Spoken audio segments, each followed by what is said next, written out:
नमस्कार। आज हम एक ऐसे विषय का डीएनए टेस्ट करेंगे जिसने पूरी दुनिया की नींद उड़ा दी है।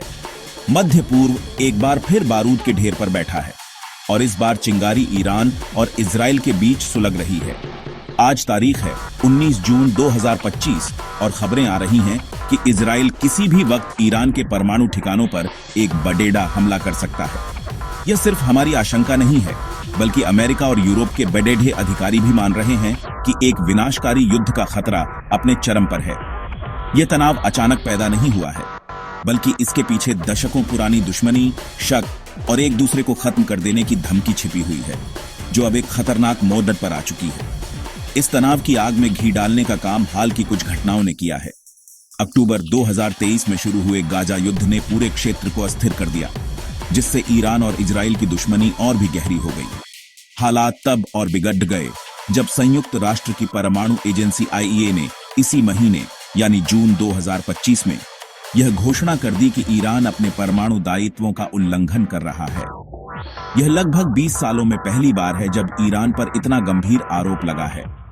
इसके जवाब में ईरान ने भी सीना ठोककर कह दिया कि वह तीसरा यूरेनियम संवर्धन संयंत्र शुरू करेगा और किसी भी हमले का ऐसा जवाब देगा जिसे दुनिया याद रखेगी। इस पूरे घटनाक्रम में अमेरिका की भूमिका भी बहुत महत्वपूर्ण है। अमेरिकी राष्ट्रपति डोनाल्ड ट्रंप ने खुद माना है कि इजरायली हमला बहुत संभव है। अमेरिका ने खतरे को भांपते हुए इराक और मध्य पूर्व के अन्य देशों से अपने कुछ राजनयिकों को वापस बुला लिया है और अपने नागरिकों को भी इलाका छोड़ने की चेतावनी दी है। ब्रिटेन ने भी फारस की खाड़ी में व्यापारिक जहाजों के लिए नए खतरों की चेतावनी जारी की है। यह सब देखकर ऐसा लगता है कि दुनिया के बड़े देश भी मान चुके हैं कि बातचीत के रास्ते बंद हो रहे हैं और अब सिर्फ युद्ध का विकल्प ही बचा है, जिसकी कीमत पूरी दुनिया को चुकानी पड़ सकती है। इस तनाव का सबसे बड़ा केंद्र ईरान का परमाणु कार्यक्रम है, जिसे इजराइल अपने अस्तित्व के लिए सबसे बेरिहा खतरा मानता है। इजराइल को शक है कि ईरान शांतिपूर्ण ऊर्जा के नाम पर परमाणु बम बना रहा है, जबकि ईरान हमेशा इस आरोप से इनकार करता आया है। लेकिन अब जब ईरान ने अपनी सैन्य तैयारी को उच्चतम स्तर पर पहुंचा दिया है, तो सवाल उठता है कि क्या यह सिर्फ एक गीदड़ भभकी है या फिर मध्य पूर्व एक ऐसे युद्ध की ओर बीर अचा रहा है जो पूरी दुनिया की अर्थव्यवस्था, शांति और सुरक्षा को हिलाकर रख देगा। आज हम इसी की परतें उधेड़ेंगे। अब सवाल यह उठता है कि आखिर ईरान और इजराइल के बीच मामला इतना कैसे बिगड़ गया। इसकी जड़ में है ईरान का महत्वाकांक्षी परमाणु कार्यक्रम। इजराइल और पश्चिमी देशों का मानना है कि ईरान का असली मकसद परमाणु हथियार बनाना है, ताकि वह मध्य पूर्व में अपनी दादागिरी स्थापित कर सके। ईरान इस आरोप को हमेशा खारिज करता है और कहता है कि उसका कार्यक्रम बिजली बनाने और मेडिकल रिसर्च जैसे शांतिपूर्ण कामों के लिए है। लेकिन ईरान के कदमों ने हमेशा शक को और गहरा किया है। वह लगातार यूरेनियम का संवर्धन कर रहा है, जो परमाणु बम बनाने की दिशा में एक महत्वपूर्ण कदम माना जाता है। यह वही डर है जो इजराइल को सैन्य कार्रवाई के लिए उकसा रहा है। इस समस्या को सुलझाने के लिए 2015 में एक बड़ी कोशिश हुई थी, जिसे JCPOA यानी ईरान न्यूक्लियर डील के नाम से जाना जाता है।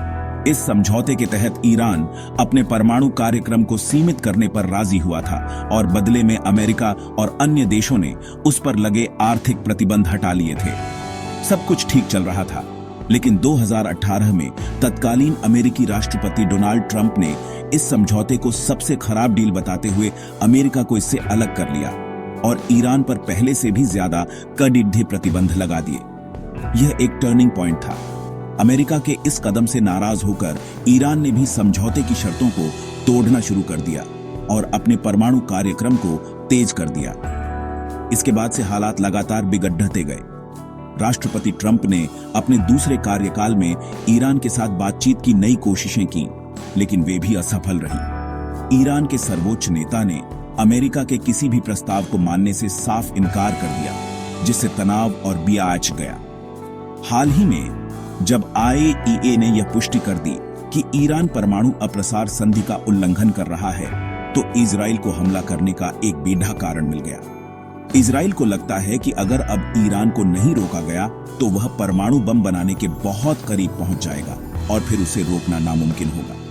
एक और बड़ा कारण है क्षेत्र में बदलता शक्ति संतुलन। इजरायली प्रधानमंत्री बेंजामिन नेतन्याहू ने इसी साल फरवरी में कहा था कि इजराइल आज जितना मजबूत है उतना पहले कभी नहीं था और ईरान का आतंकी नेटवर्क उतना ही कमजोर हुआ है।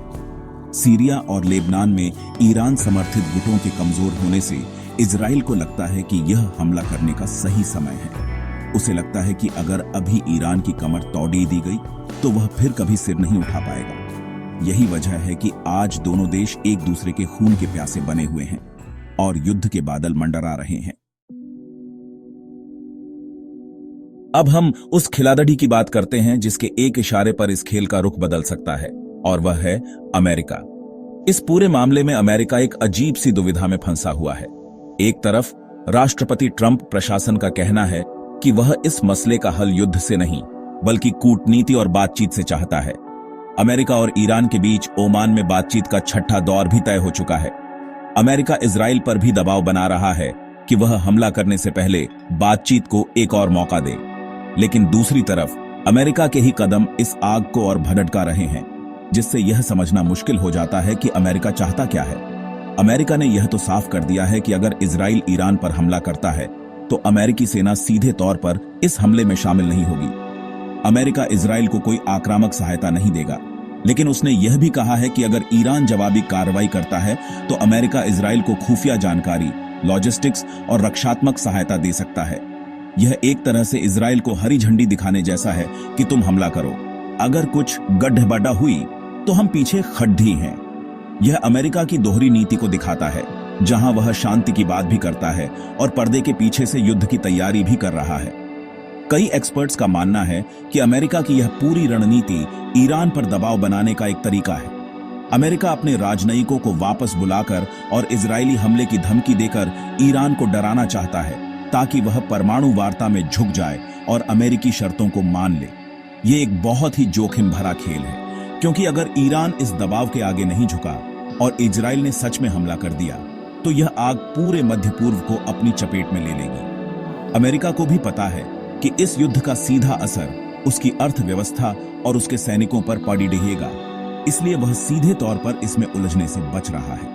लेकिन राष्ट्रपति ट्रंप के हालिया बयानों से ऐसा लगता है कि उनका भी बातचीत से भरोसा उठ रहा है। जब ईरान ने अमेरिका का प्रस्ताव ठुकरा दिया तो ट्रंप पहले से कम आशावादी दिखे। उन्होंने यह कहकर कि इजरायली हमला हो सकता है, एक तरह से दुनिया को इसके लिए तैयार रहने का संकेत दे दिया है। अमेरिका की यह उलझी हुई नीति ही इस संकट को और खतरनाक बना रही है। वह एक ऐसा रेफरी है जो खुद एक टीम की जर्सी पहनकर मैदान में उतरा है। अब देखना यह है कि अमेरिका इस संकट को टाल पाता है या फिर उसकी नीतियां ही एक बड़े युद्ध का कारण बन जाती हैं। इस वैश्विक शतरंज की बिसात पर अब हम भारत की भूमिका को समझने की कोशिश करते हैं। ईरान और इजराइल के इस तनाव में भारत एक ऐसे चौराहे पर खड़ेढा है जहां से किसी भी एक तरफ जाना उसके लिए मुश्किल है। इसीलिए भारत ने अब तक इस मामले पर कोई सीधा और स्पष्ट बयान नहीं दिया है। भारत की विदेश नीति हमेशा से संतुलन साधने की रही है, खासकर मध्य पूर्व को लेकर।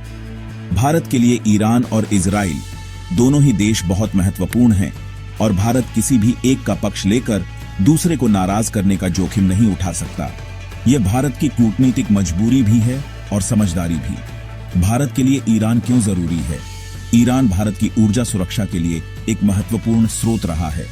इसके अलावा ईरान चाबहार बंदरगाह के जरिए भारत को अफगानिस्तान और मध्य एशिया से जोड़ने का एक अहम रास्ता है। भारत ने चाबहार में भारी निवेश किया है और अगर युद्ध होता है तो भारत का यह पूरा प्रोजेक्ट खतरे में पीडीडी आच जाएगा। वहीं दूसरी तरफ इजराइल आज भारत का सबसे बड़ा रणनीतिक साझेदार बन चुका है। रक्षा, तकनीक, कृषि और खुफिया जानकारी साझा करने जैसे क्षेत्रों में भारत और इजराइल के रिश्ते बहुत गहरे हैं। भारत अपनी सेना के आधुनिकीकरण के लिए इजरायली हथियारों पर बहुत निर्भर है। इसीलिए भारत हमेशा दोनों पक्षों से संयम बरतने और बातचीत के जरिए मुद्दे को सुलझाने की अपील करता है।